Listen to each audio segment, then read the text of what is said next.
तर या ठिकाणी आपण लावूया का सामान्य व्यक्ती सोबत रस्त्यावरती विचारूया का अभिभावचं त्यांच्याबद्दल काय म्हणणं आहे. काय त्या अभिभावचं कायला नाव काढितो बाबा, खड्यात पडाय पाहिजे तो उमेदवार.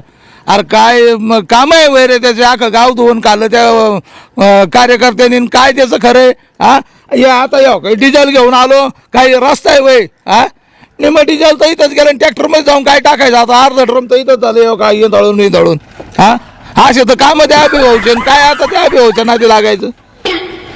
हे बघा, तुम्ही बिना कामाचे चुकीचे हे करू नका. याच्यात माई काय चूक आहे? खायला तुम्ही होते का ना बिर्याणी त्या दिवशी कार्यक्रमात, खायला बिर्याणी आले तुम्ही, आता म्हणता रोड नाहीये. नाही, माई चूक नाही भाऊ याच्यात. बिर्याणी खाऊ घातली म्हणजे तुम्ही काय पार गाव. एक मिनिट, तू त्या घरी जा, आपल्याला ना ते फॉर्च्युनर पुढे लावले तिथपर्यंत सोडा मला, नाही का? चला घ्या गाडी आपली. तर तुम्ही या ठिकाणी पाहू शकता समोरासमोर काय चाललेलं आहे, तुम्ही या ठिकाणी लाईव्हला पाहू शकता. तुमचं काय म्हणणं आहे, अभिभाऊ निवडून यायला का नाही? तिकडे जा, पैसे पाठी तुला 200 रुपये, निघ.